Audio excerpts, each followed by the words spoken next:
You were good. You're good. I think so. All right, we'll call the meeting to order, and we'll start with the pledge. Allegiance to the flag of the United States of America, and to the republic for which it stands, one nation, under God, indivisible, with liberty and justice for all. All right, thanks for coming out tonight. We'll start with the approval of the agenda. Dan, any additions? I have none. Wayne? Nope. Mel? Ryan? No. Okay. Entertain a motion to approve the agenda as presented. Make the motion. Trying to have a second? Second. Thanks, Mel. All in favor? Aye. Opposed? Motion carries. Consent agenda. Any questions for administration on the consent agenda? Just one thing to highlight, that Isaac Thoreau did pass his certification, so we're very pleased that he's able to move up in his, it's always great to be able to grow that talent in the department, so. Perfect. I'll move to approve with a congratulations to Isaac. Okay, thanks, Dwayne. Do I have a second? I'll second that. Thanks, Dan. All in favor, say aye. Aye. Opposed? Motion carries. Visitors of the council. Mr. Babani, you are first. Good evening. I apologize for the mask. I came out of COVID quarantine last week. This is my last day I'm supposed to wear a mask, so tomorrow I'm a free man again. So I was here, last meeting, we discussed the financing for your projects, your water tower projects, Highway 57 projects this year. And if you recall, the discussion we had about should we lock into a direct bank placement possibly versus a competitive rated sale in the public markets. And because of the rising market, council decided to lock in a rate. I think Nancy handed out a revised analysis based on sales this week, and it appears that the council made the correct choice. The analysis that I've done, I haven't given you the full report, I just kind of summarized the total payments. But if Casson had done a competitive sale this week, there could have been an additional $70,000+ of interest expense. So you did avoid that by locking in at a rate lower a couple of weeks back. So kudos to you. Council did authorize the signature on the term sheet for the bond issue after that last meeting, so technically you're already locked in. However, there is the official action of adopting the sales resolution, which I believe you should have. And so that's the only action tonight, is to make it official what you've already approved at the last meeting. And we should be planning on closing on funds May 11th, should you do so. Just so council knows, there's no physical closing. We don't meet anywhere. Everything's done through postal mail and email. So, other than a bunch of signatures, your work will be done. Staffs will be just beginning, unfortunately. Thank you. Anything else? No. That was pretty much it. Any questions for Mike before he goes? Nope. Thank you. You doing that? Thank you, Mike. Right, you bet. Good advice. Appreciate it. Thanks, Should I Mike. stick around for anything else? Well, we need to approve the resolution, but he doesn't have to stay for that, so. Yeah, you don't have to stay for that. Okay, I'm happy to stay. You're free to go, sir. Okay, all right. Thank you very much. Yep, thanks, Mike. Okay, Mark Chilson, Stevenson Insurance Review. Approve the resolution. You need a motion. Okay, we're gonna do that, okay, I thought we were You gonna want to do that business. now, or? I didn't see it elsewhere on the agenda. Oh, okay, I thought it was gonna be new business. All right, we'll do that quick after he hands the stuff out here. Sounds good. Thanks, sir.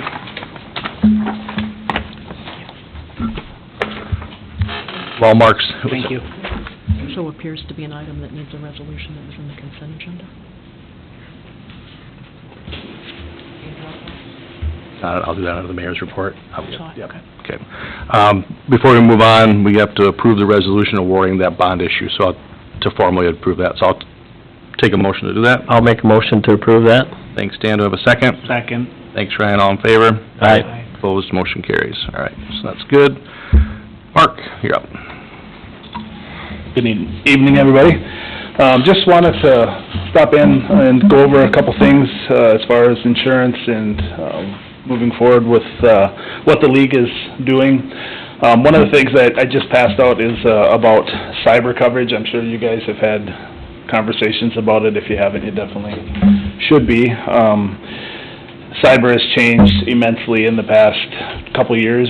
It used to be a policy that you could almost write with just a handshake agreement, and it's changed considerably with the way threats are over the past few years. But with that said, I know you guys have talked about making some changes as far as the biggest entry point that you have is going to be your emails and then your internet. So just definitely be talking about that. The league did change it. They pulled it out from being an embedded policy to now it's a standalone cyber policy, so it's very much more robust, and it carries a lot more coverage than what you previously had, which is good. And like I say, so if you just want to kind of look through that, you can see there's also some higher limits that is shared with the league and other cities, up to $10 million as far as first-party limits, which protects the city, not, other people that get breached. So it protects the city. That's a big deal. That's for having included that in our first-party coverage. premium, That is right? correct. That is a part of your standalone coverage. Another thing that has changed with, as you guys are in tune with this, building costs. They came out last year, did appraisals of all the buildings, and that is now in place. So there's been some changes there. Some cities are affected differently. They changed how they rate certain buildings. So we've seen some fluctuations on that level, but it's honestly, it's across the board with the league and what they're doing. So it's not like we can change that, it's just what they're changing. And another thing that's been a big topic and we don't have any control over either is the work comp with PTSD. There's been so many things that have, changed over the years and so many claims that the work comp is trying to continue to navigate through that, and but there's been some pretty large claims, and so everyone shares in that cost as well, unfortunately. But or fortunately as well, I guess, because you're sharing in it, and you're not, if we were to have a large one, then everyone else is sharing in that expense. I don't have a lot more than that. Just those were the three topics I really wanted to go over. Cyber being key. I know that you guys have, talked with some people about making some changes there, but I would highly recommend locking down that internet and email system. Is there any training that's required by the league, by the trust? There is not currently, but I would absolutely expect that, because when the cyber policies have gotten so much more strict in asking for things of, the insureds to do, they will absolutely, it will come, for sure. Do they offer any type of, does the trust offer any type of training for municipalities? I haven't seen that currently, but I definitely can reach out to them to see if that's They just something had a that they will program be. that they... I haven't seen that yet, Okay. correct. Right.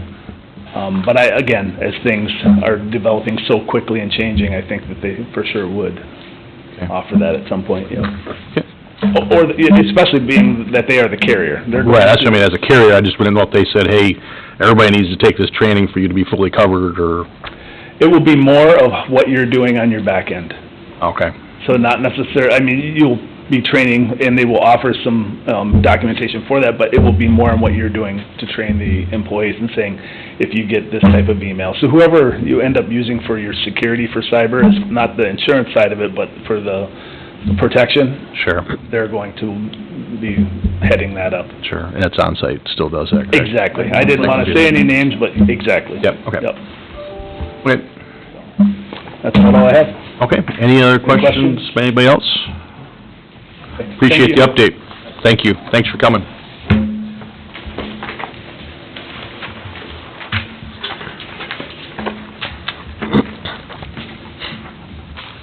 All right, on to the mayor's report. The only thing there is, do we need to pull back that, the consent agenda for the appointing of election judges? Do you need an official resolution for that, or was that covered by approving the consent agenda?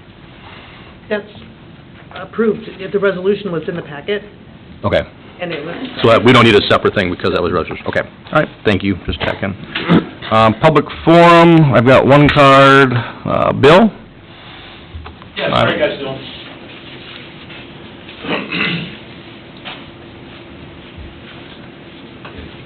I appreciate the time that I'm getting here this evening.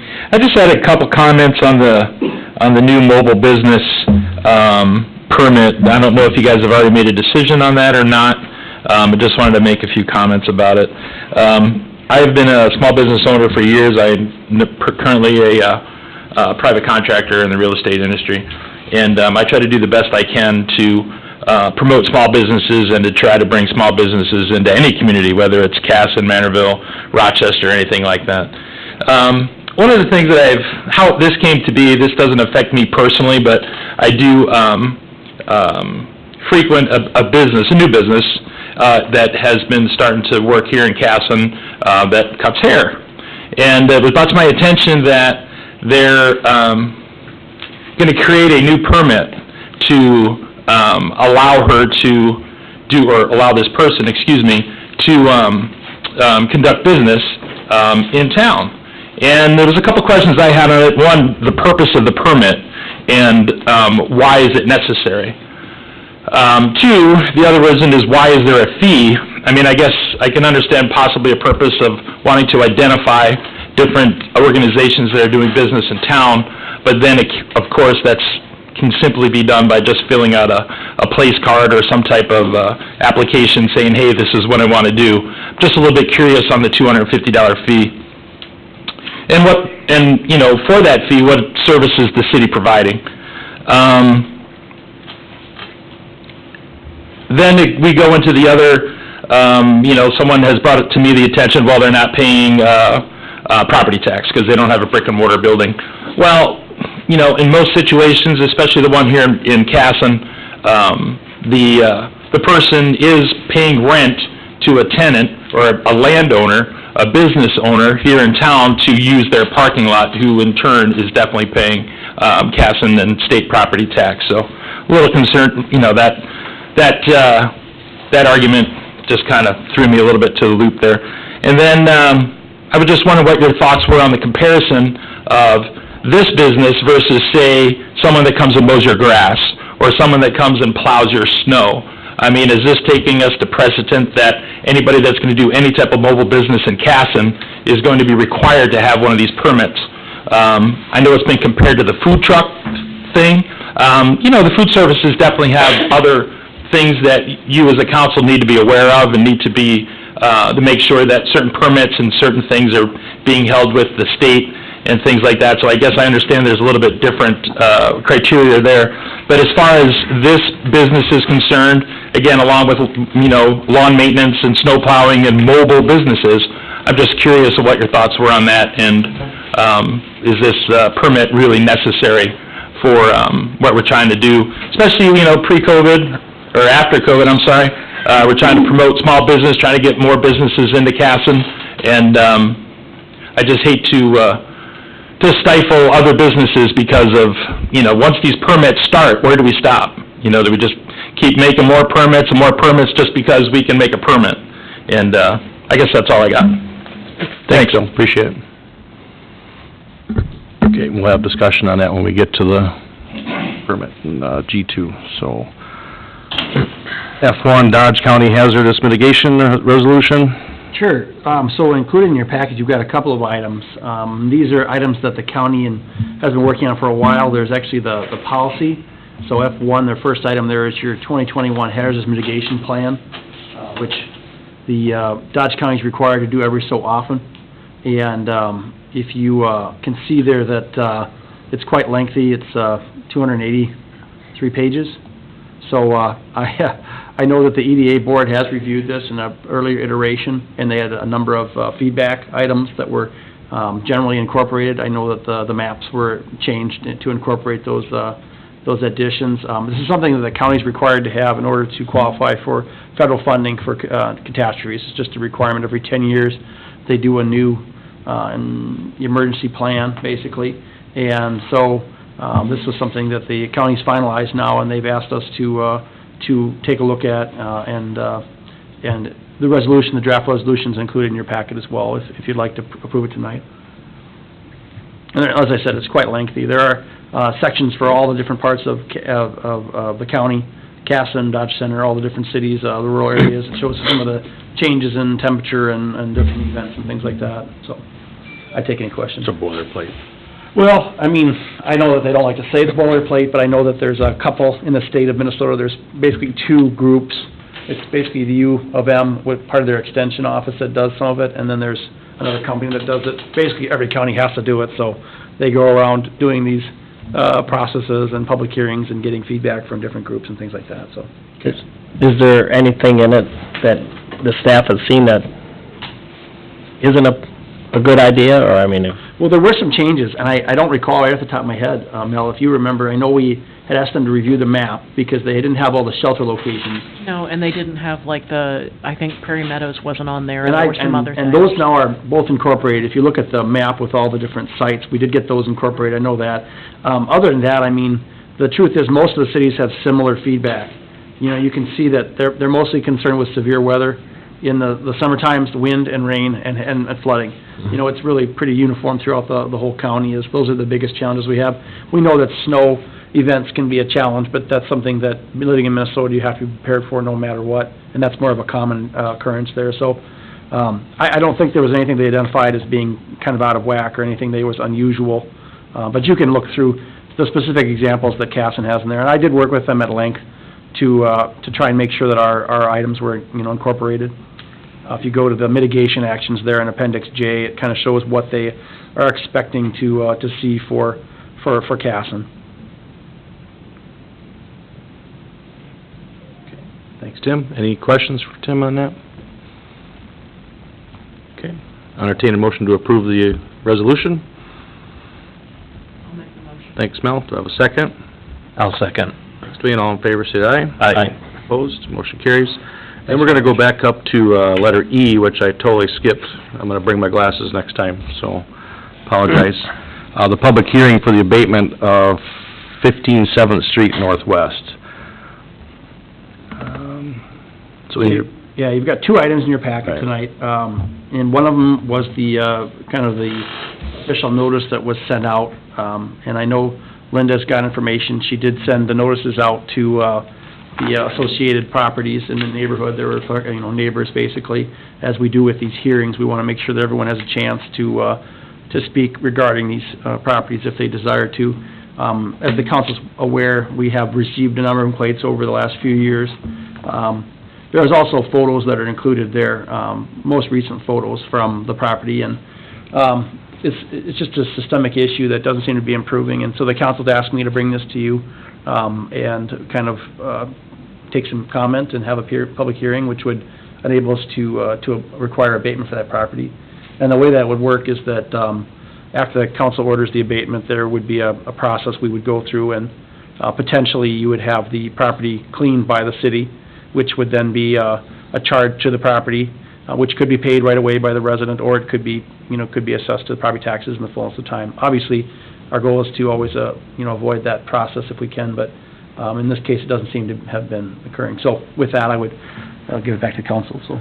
assuming that she didn't meet the April 22nd deadline. Not to my knowledge, As I no. drove I mean, by, I went out okay. and took photos on Friday, and those are the photos that are included in the packet, so. Okay. Any questions before we open the public hearing or comments? Okay. We'll open the public hearing regarding the property at 15 7th Street Northwest. If anyone would like to say anything, they can come up to the podium and just state your name and address and tell us what you think.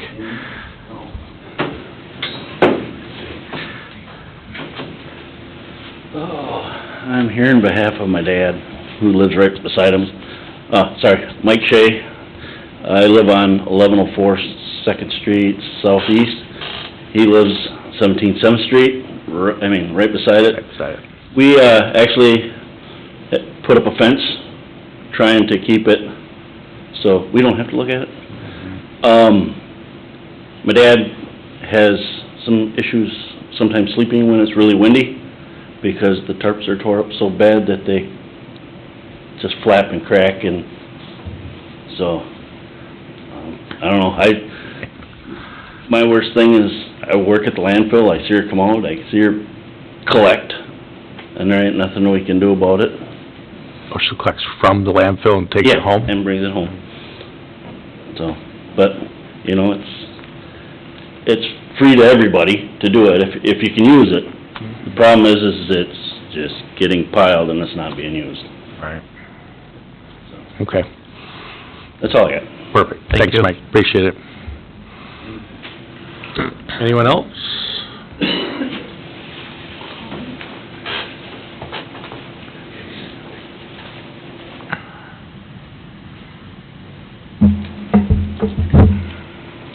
I prepared some remarks, so I'll be looking at my screen. Can you just state your name and address for us? Yep, Paul Johnson, 807 North Mantorville. Paul? I remember when I was a child how common it was to hear the phrase, "This is a free country."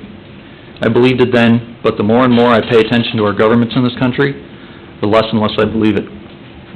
Obviously, a person should not injure others in the enjoyment of their freedom, but the city hasn't provided any evidence or potential for injury. So I assume the presence of cars and items stored on the side yard and front steps are being considered unreasonably annoying. And here we are today to determine whether a property owner who has a different standard of living than their neighbors should have their property stolen from them and fined for the privilege. I moved out of the city from overbearing government, to escape from overbearing government. That was the allure of small-town living. More freedom, less government, more community, less people. I believe the government should not have the authority to dictate to a property owner what they can and cannot store on their property. Again, as long as it's not hazardous to the health of their neighbors. Have we all grown so soft that as a community, we are about to fine a property owner because we don't like the look of their property? If so, where does this lead? What more will we start to dictate? Are we all supposed to live in the same style house with the same color siding and have the same 2 cars parked in the driveway? Communities like this exist and are known as HOAs and are generally hated except by those who make the rules. I prefer a community where everyone is allowed to live their own life, make their own decisions. And in order to have a community like that, we will have to accept that some people will choose to live in a way that we don't like. I object to this abatement, and I ask you all to respect our neighbors' right to live as they choose. Thank you. Thank you. Anyone else? Okay, we'll close the public hearing.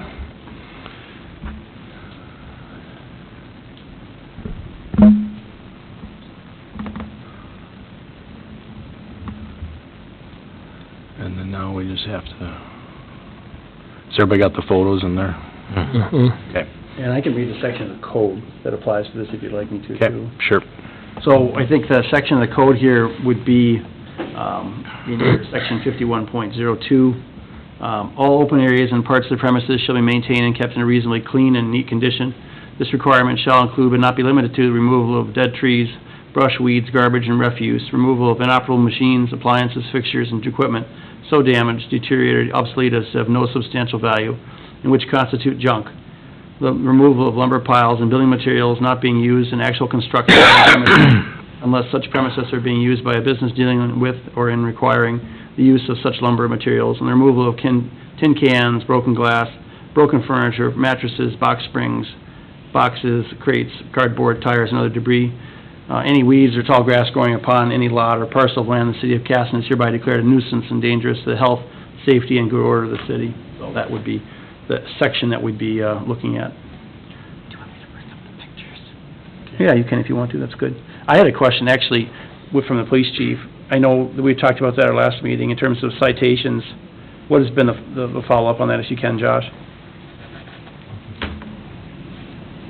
I didn't know if this meeting was occurring tonight, but we actually were just out there today following up, and she told us she was going to get done by May 3rd, and this is what usually happens. We keep on talking to her, and in the past we did issue a citation, and she finally got the vehicles registered, but as of right now, they are not registered. Okay. Thank you.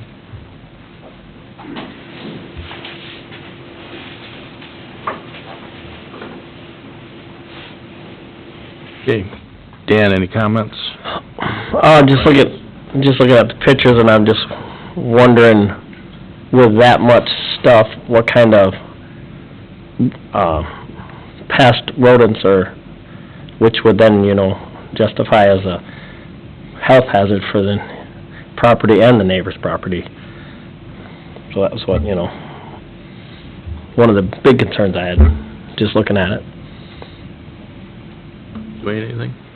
No, I respect the opinions presented by the public here tonight, but we all have rules and guidelines that we have to follow, not only within the city, but just within this country, and this is just one of them.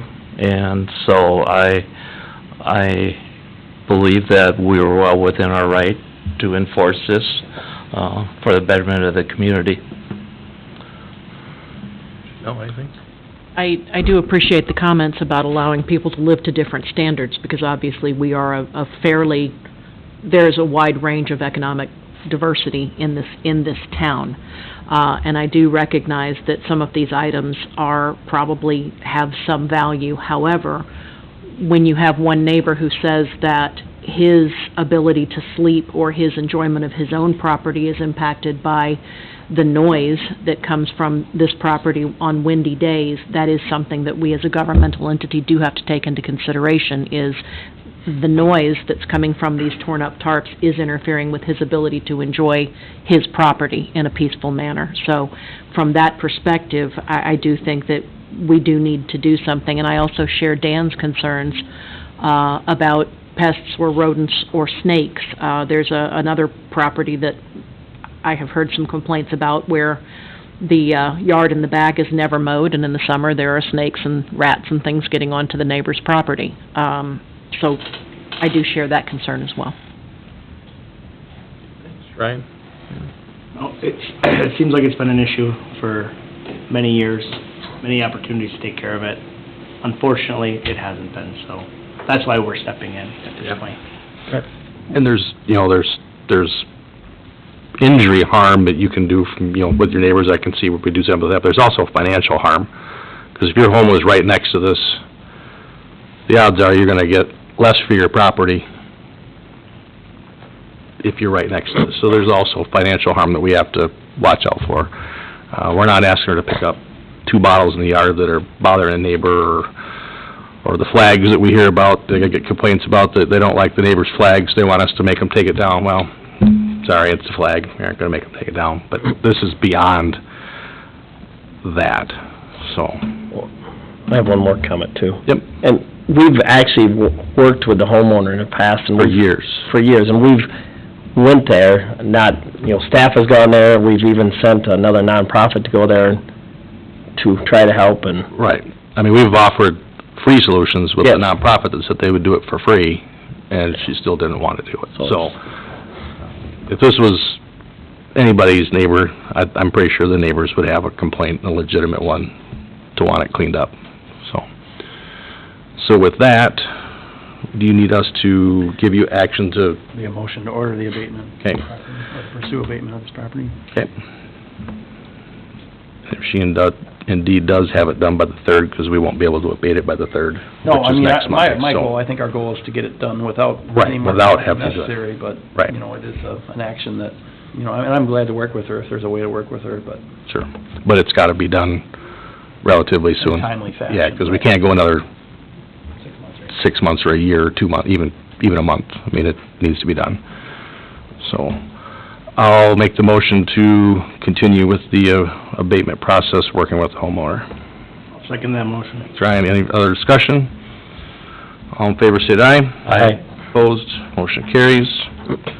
Okay, we get that down to committee reports, SEMLM summer meeting hosting, question mark. So, at our last meeting, the league has come forward and they're looking for a city to host the meeting in June. They thought they had a place, and that had backed out. So they were looking to see if Casson would like to host one in June. Strictly up to the council.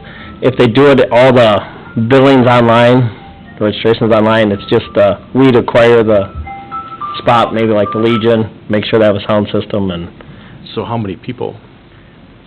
50? 50 or 60, I think. Yeah. That's Ryan and How many we had myself last time? and Dan were at the last one, and that was over in Goodview, and they had it at the VFW. Eagles Club or VFW, and I think it was about probably 60, I think. Yeah, and that's the first one we've had in person since COVID. And what's the date? It would be, like a... June 29th. June You don't have a 29th? date, okay. Yeah, no, the date hasn't been set, we can work on that if we don't even know if that spot's open for Well, that. we have thought, ideally, we'd like to host a winter one. I know Ryan mentioned that would be better, because obviously there's a drive factor. Driving to Goodview in January is not the Mhm. idealist time. But, so, we just wanted to bring it to you to see if you were interested in allowing that or not, and we could take a look at January too. And that's not to say we couldn't do both. If there's, if no other city would step up. Caston is a good location, because it's very centrally located, and it's off of 14, so. Yeah, I mean, I don't know why we wouldn't host one. You guys can arrange where to have it and do that, so. Yeah, because the last time, Casson had one, it's been probably, it was 8 years ago, maybe, 7 years ago? Yeah, and it was at, events, and we looked at doing events one other time, and the price was just... With the street construction, January probably makes more sense, honestly, Dan. Just Right. because the roundabouts would be hopefully done by then, so. But that's, so we're just throwing that option out there, and it's strictly up to the council. Yep, I would say host it whenever you wanna make it work for you guys. Okay. That sound good, everybody? Okay. All right. Old business, number one, the mobile business food truck policy. Well, I think the council recalls that we had approved a policy last summer. I don't know exactly which meeting it was at. I think it was in July. Linda, correct me. Dealing with the mobile food trucks, so they seem to proliferate, and it's becoming more of a common occurrence. And I know Linda's taken a lot of feedback from other clerks, city clerks throughout the region in the state of Minnesota. And Lynn, you can speak to your experience with the mobile food business, or mobile business aspect of it then perhaps. Well, and the mobile business came up because one of the food trucks complained that why they had to get it and the other places don't have to get it. And it's like, well, they do require state licenses, so, and they need insurance and that. So, and that's what this permit ensures that everybody has. But with the other cities that I've talked to, our fee is one of the lowest. So the $250 for a year, otherwise it's $25 for like 1 to 3 days. Per occurrence. Per occurrence. So basically, I guess what we're looking at tonight would be amending that to include other mobile businesses, potentially. Right. So it's not just food trucks, it's mobile businesses in general. And the justification would be, as Linda mentioned, she's looking at additional, the licensing and basically registering the business with the community and keeping that record that they are a licensed business, that they do meet the criteria, that sort of thing. I think that's kind of where you're going with it, wasn't Linda? Mm-hmm. Yeah. So the fees for? Well, basically time, I guess. And record retention and things like that, Linda, I don't know. Right. It's minimal fees, so it's basically the time for doing it, filing it, checking on it.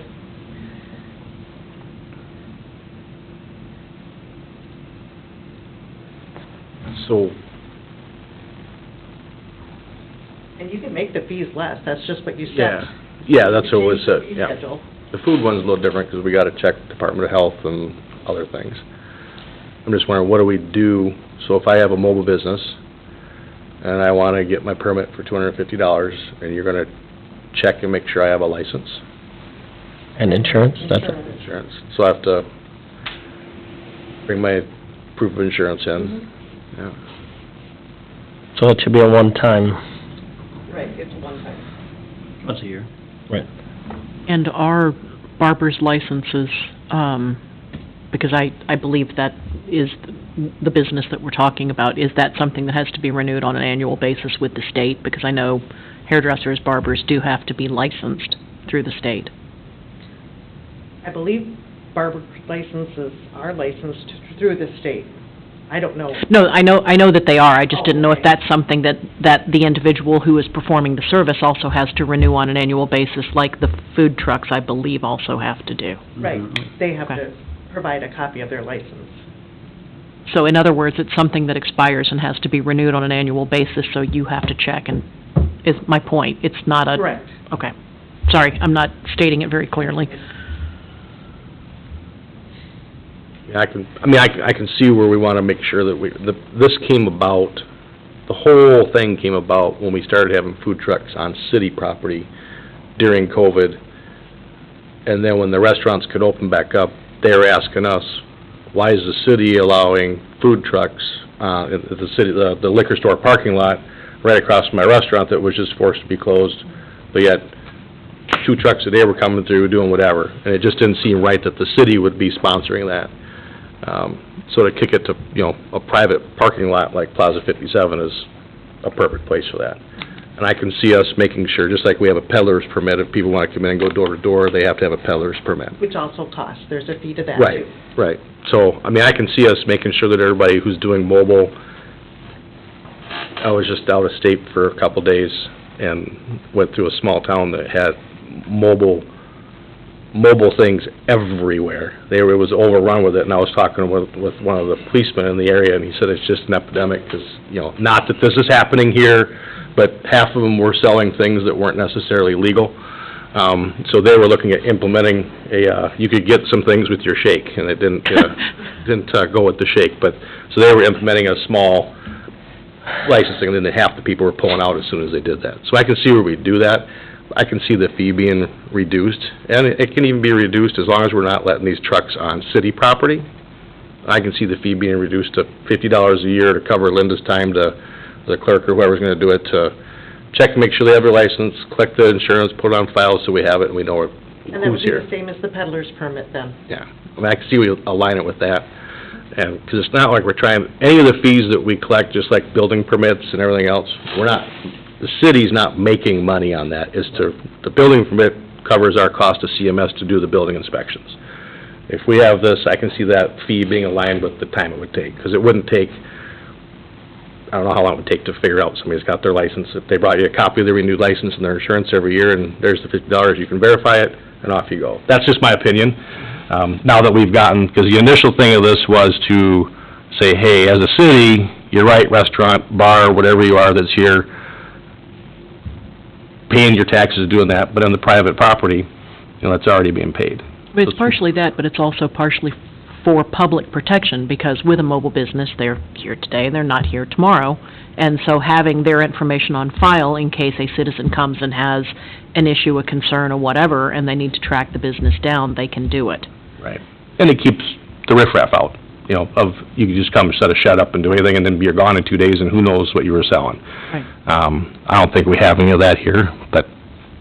But before we make any adjustments to the fees or even accept this resolution, I'd want to do some sort of a, quasi-cost analysis as to what it actually does cost us. I think that probably is a good idea, is, costing it out, and, we don't require a decision on tonight. No, This is just to bring it before you, informational, why the purpose is, and taking some public feedback, obviously, too, which is good.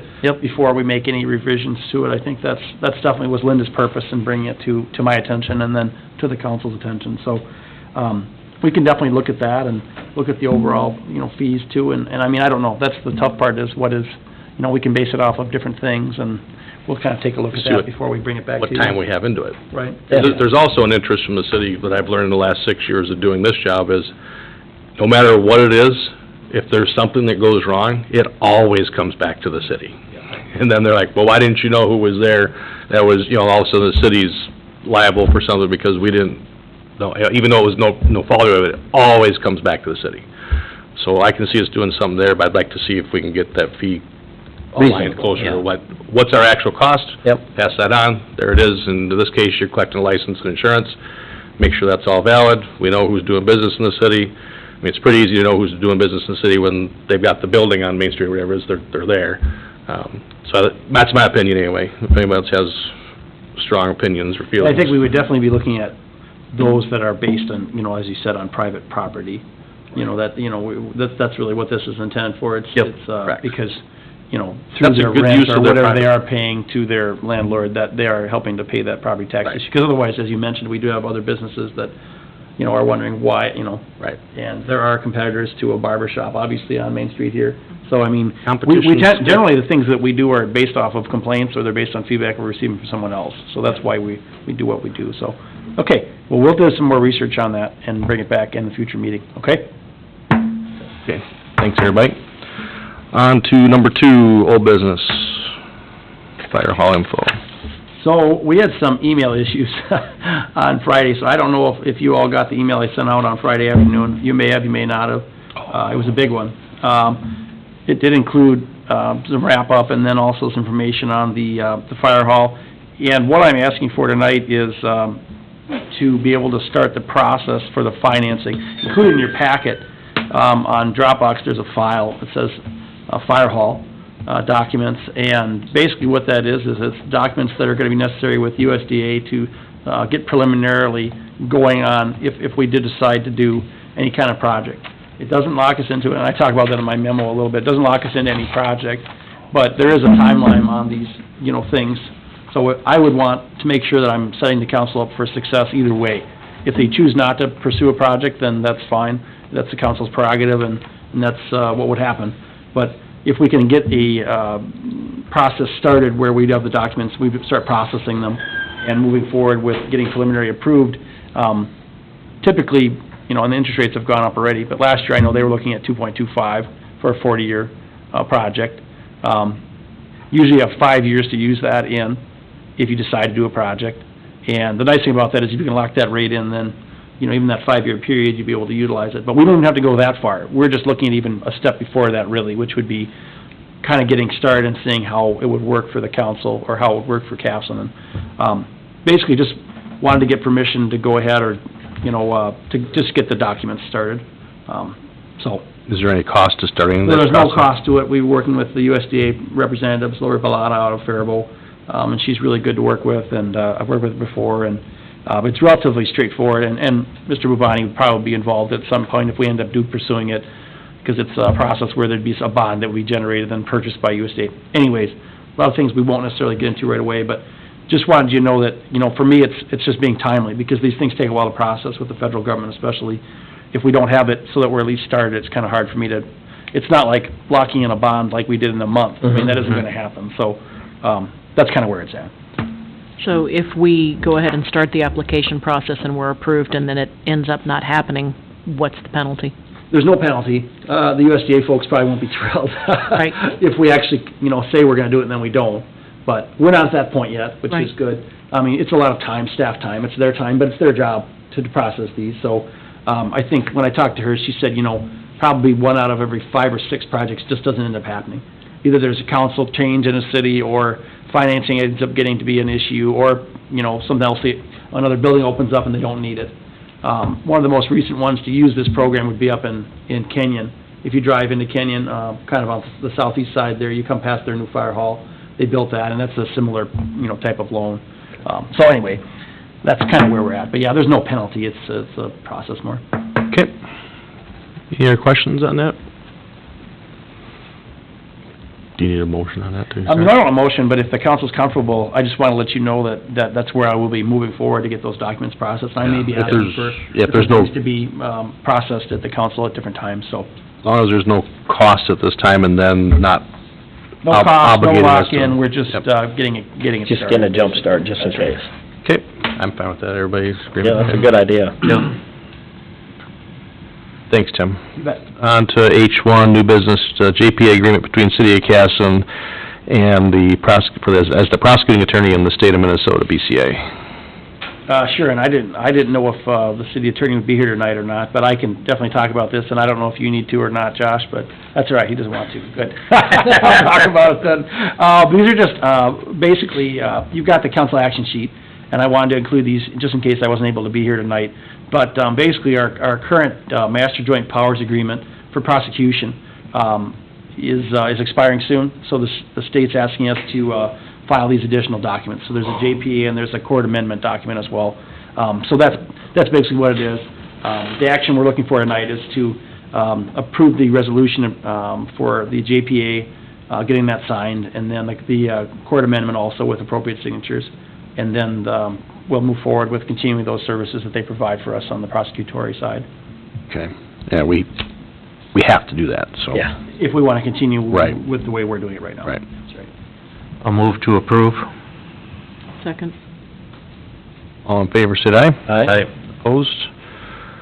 Thank you. And that was with both of them. That's right. Okay, on to number 3, court data services, subscriber amendment to the CJDN subscriber agreement. So we have that agreement as well. Yeah, and this is a similar agreement. This is the court amendment. So you've got so we approved the JPA agreement. This would be the court data services agreement with the BCA. Okay. I'll entertain a motion to approve. I'll make that motion. Stan, do I have a second? Second. Thank you, all in favor? Aye. Opposed? Motion carries. Tap brew house ordinance, number 4. You've got a little council action sheet there too. Our city clerk, deputy clerk, was doing some research, and we have a business potentially, hopefully starting up, moving forward with a purchase of property. While she was researching the new liquor license, she did a review of the distances that are required there, and she found that it would actually potentially be in the contravention of the ordinance, which requires currently 500 feet from any school.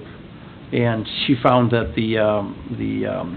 what's the name of it? Train a child. Train a child. Train a child, that's right, would be within that, quite a bit within that. It's like 306 feet or something like that. And so, basically, she's recommending that we alter that to 300 feet.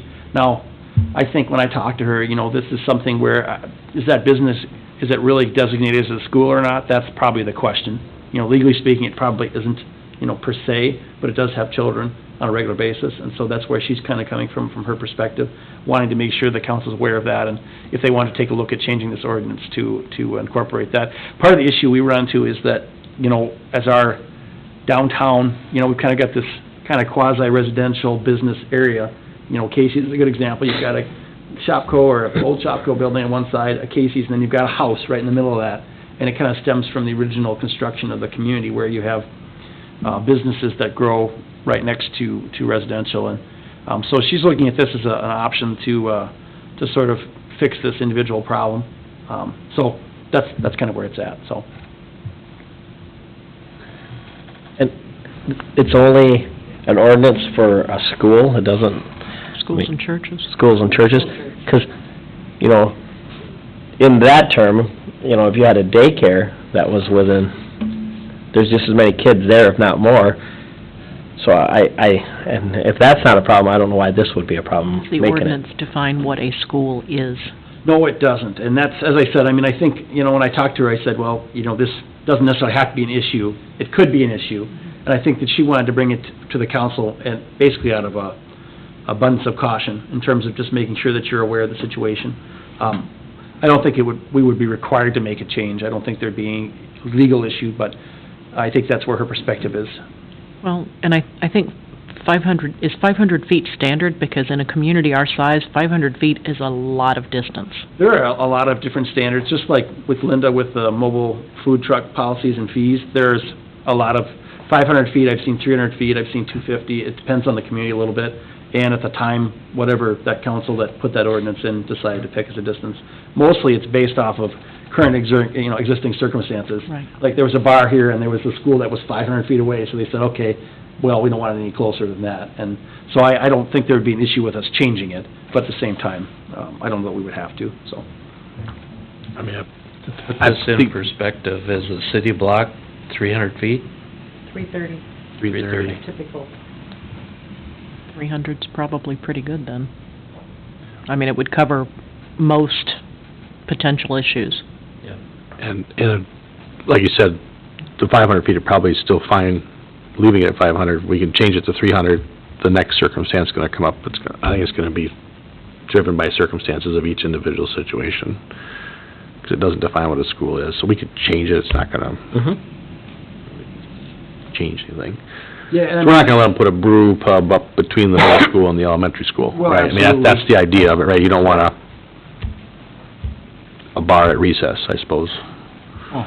By Shrudi's property ever has a restaurant-type place.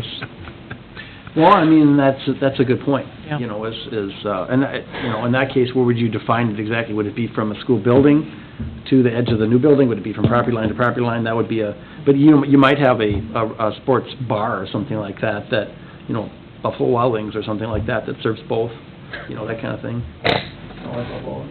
Oh, yeah, no, they're not coming here. Okay, fair enough. Just saying. To They're explain not- why I was giggling, Klaus Alberts used to tell me stories about sneaking out from the Manorville school and sneaking down to the billiards hall when he was a kid in school. So I understand why the ordinances exist, but that's what I was laughing about.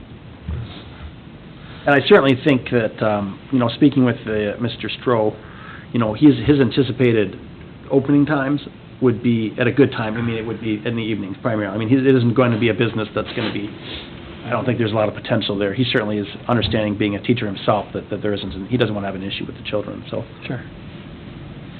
Has Melanie weighed in on this at all?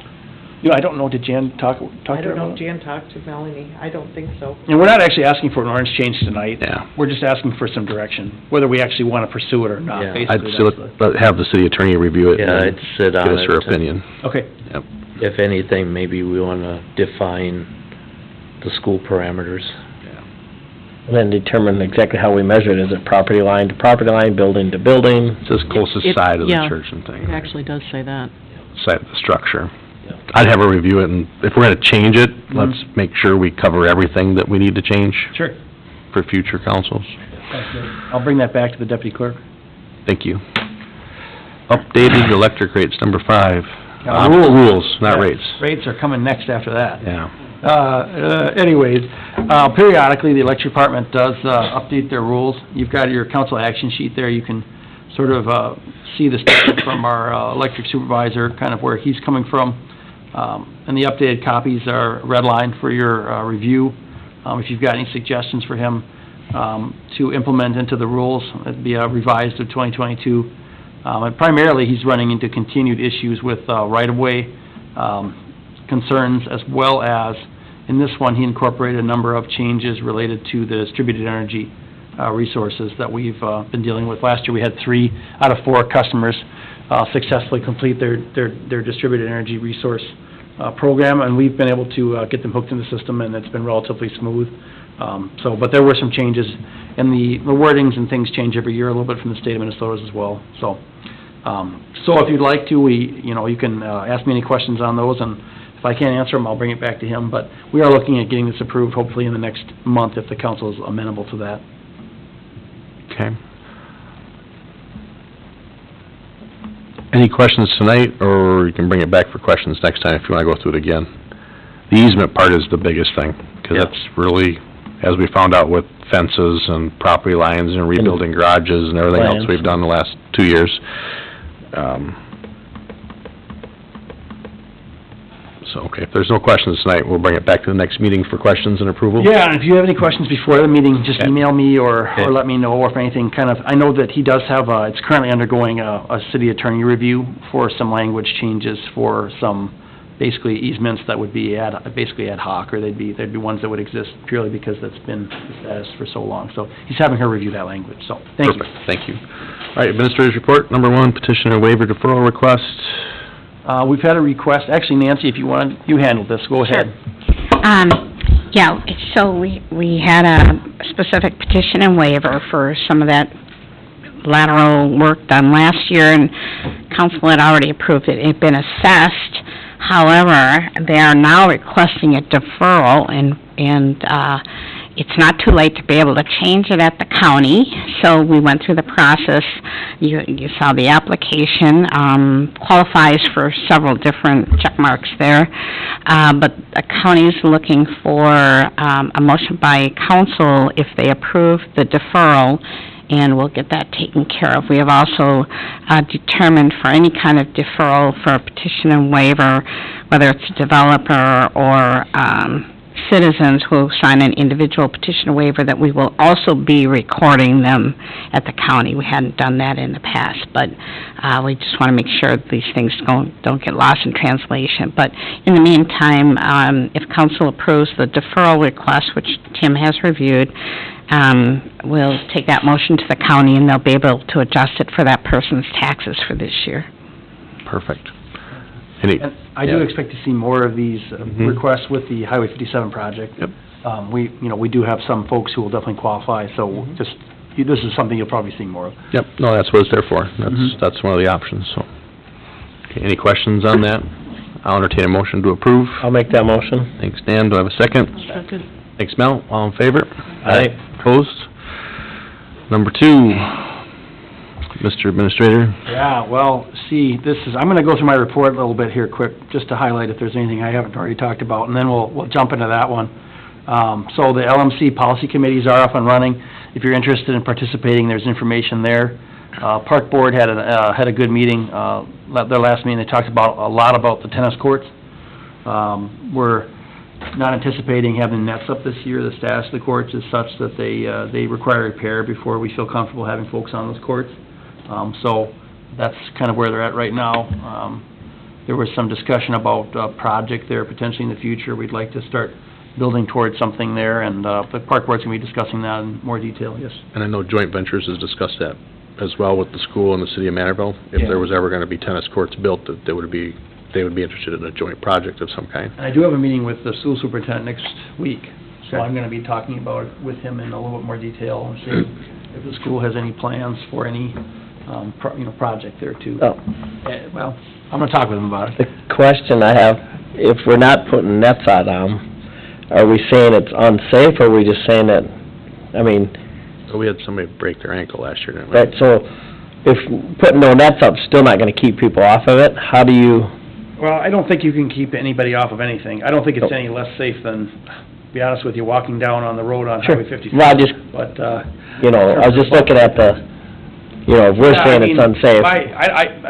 My professional opinion would be that I would not encourage, tennis playing on those courts. If somebody wants to take their dog over there and throw the tennis ball and let the dog run around, I don't think that's probably as big of an issue, but, I'm certainly open to council feedback on that. If the nets aren't up, then it's not meant for tennis, and if somebody chooses to go out there and hit a tennis ball around, that's their issue. It's no different than walking through the park and you could step in a rock or something, but I was just curious if there was, how far we had to go with it. Yeah, I think that's kind of where the park board left it. I don't know, Ryan, if you remember anything else. Yeah, we thought that was the safest option, just because it's not a court you're gonna wanna play tennis on, because the ball's gonna go anywhere, just hit a crack and go, so it's pointless to try to play tennis on it. It's reached its end of life for tennis courts. I know staff has discussed taking the fences down.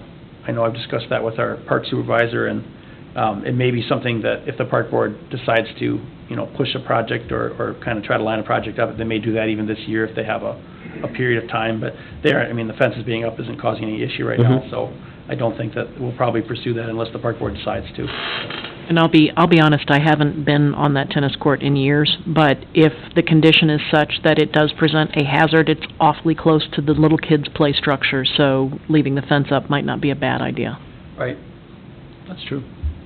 Yeah, on the south side. Just in terms of trip, fall. Okay. That's a kind of a parks update. There's another project going on there. It sounds like a BMX jump. Some folks are looking at fundraising to do some additions to the skateboard park in Lions Park, which is great. We'll see how that goes for them. And then we've also signed a preventative maintenance contract for the pool. It's going to run 2023 through 2025.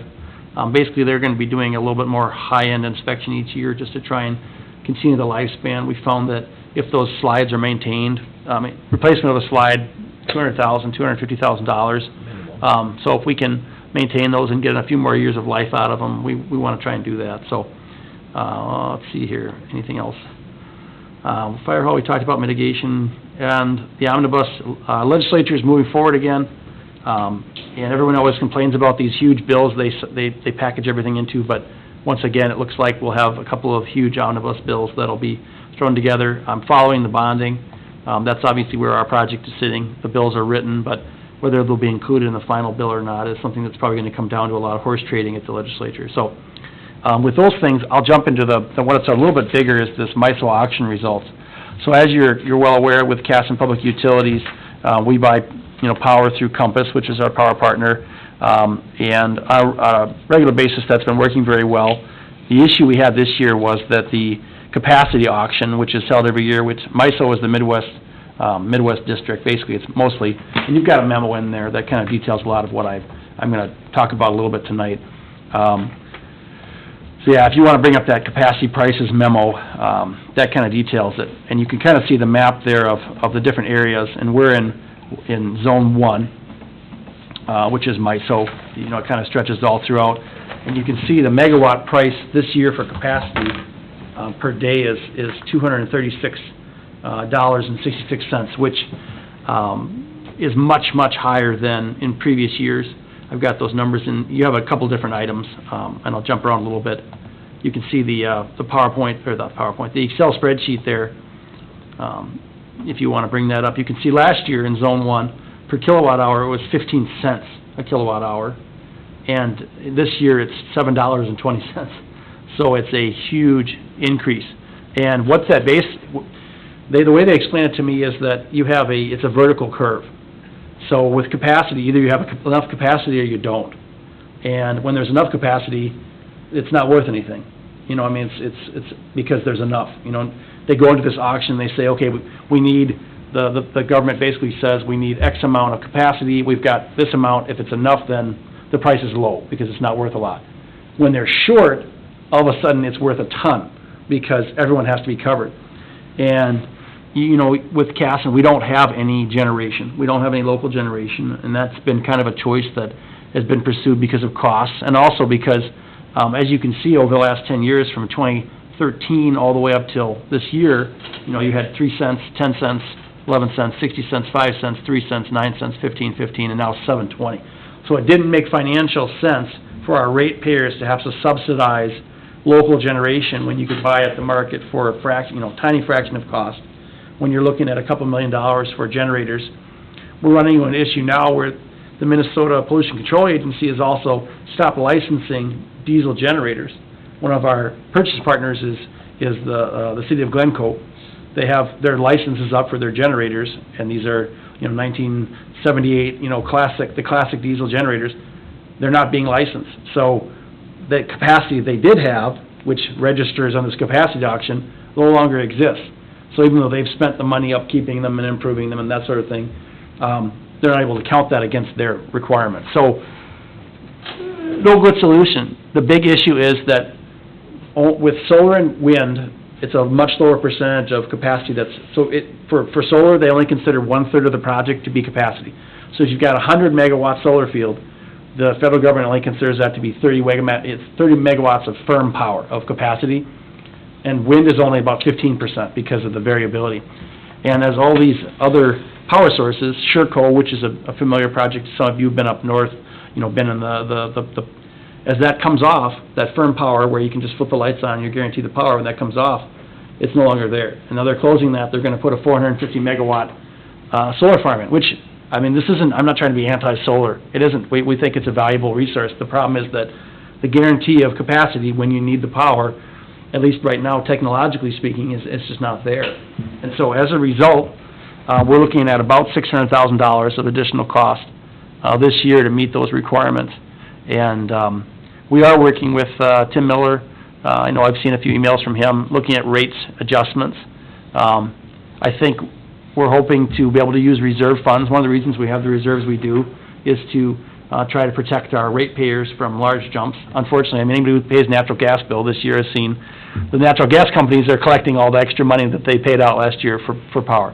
We're hoping to not have to do that this year. Because we have the reserves we do, we think we can probably work with that and see if it'll make sense, but that will mean that we'll have a larger rate increase in the fall. Now, I'm not for sure on that. It's also possible that maybe we want to do a small rate increase this year, you know, a year rate increase, and then do a smaller one in the fall. I don't know. That's up to the council, you know, as we go forward, but just want to apprise you of the situation. The information, as I said, is in the packet, and, you know, my discussions with Compass have kind of gone back and forth. You know, their hope is that next year capacity will be up, because all of a sudden that price will drop again then. But I do think that in the fullness of time, and speaking with the electric supervisor, we want to have some kind of local generation. The question is, how does that look, and what does that look like? I mean, there's kind of a campaign against natural gas right now, not necessarily in Minnesota, but California, New York, some other states, which, as I said, I understand the renewable component, but until that battery capacity goes up high enough to allow us to have that power on site, if the power goes out, we want to be able to island the city and make sure that emergency services can get power. It's going to have a lot more volatility, I guess is what I'm getting at. So, just wanted to bring it up to you. I don't need any action, don't really have the ability to have any action tonight, but we are looking at a much higher power capacity bill this year, and there will be some some needs to figure out what we want to do. And some of it may involve rates, just so you're aware. So when does this higher capacity rate hit our books as far as what our cost is now? It's already started. It's already started, With okay. this month's billing, we'll see a higher billing each month. So So the calendar year, it's not a calendar year, it's like April to April for their auction price, yep. So we wouldn't see a change, this auction's already happened, like we see the 720. Right. It won't change till next March, April, when they do the auction for next year. That's right, so the whole rest of this year, we'll see those So we higher know that, capacity okay. rates, and then that new rate will come out in the auction next year. Okay. Well, keep us updated, and I know we've got the one memo that, from Tim, Yeah. about the 3 different options, and so we'll just revisit that when we get more clarity on what the actual impact is. Right. So then council just be thinking about, we do have the reserves, which would be nice to try to, like you said, take out any huge peaks and valleys type thing, to where if we do have to increase rates, it's gradual, it's not a big, hey, your electric bill just went up 25%. So we need to be thinking ahead on that if we do have to raise rates, to keep our reserves where they have to be. It's just a reminder, we do have quite a reserve, but remember, we're also self-insured for all the infrastructure that's above ground. So we have to have large reserves in case there's an event that causes us to have to replace everything, so. Thank you for the great news, yeah, I appreciate it. Okay, engineer not, personnel not. We did get a memo that, I think the council all got that email, that the state did award the bid to the low bidder. And there'll be a meeting soon on the start of the construction. I have not heard anything yet, and that the stuff that's going on the road right now, I got 4 calls today, that is not the road construction starting. I believe that's the gas company putting gas lines in before we tear the whole road up, where they could put them in later, but I guess they wanted to do it now. So, doesn't make any sense to me. That's all I've got there. Any questions on correspondence? Okay. Thanks, everybody, for coming. Our next meeting will be the 2nd Wednesday in May, and we will have a construction update from Brandon either before that, so just keep an eye on your email of the public meeting that's going to take place with the contractor, which I'm assuming is probably going to happen before the next meeting. So, just so you know, and then the city update, the website will be updated with that construction update too. Yeah, So, and I mean, it's still kind of up in the air exactly how it'll go. I don't know. we don't know when, but We have to talk to, now that Hazelton's got the actual official bid, to see what their timeline is, if they're gonna do the north half or the south half. sure. Basically, that may change, so. Okay. All right, with that, entertain a motion for adjournment. Make the motion. Thanks, Ryan. Do I have a second? I'll second that. Thanks, Dan. All in favor? Aye. Opposed? We're adjourned. Thanks, everybody.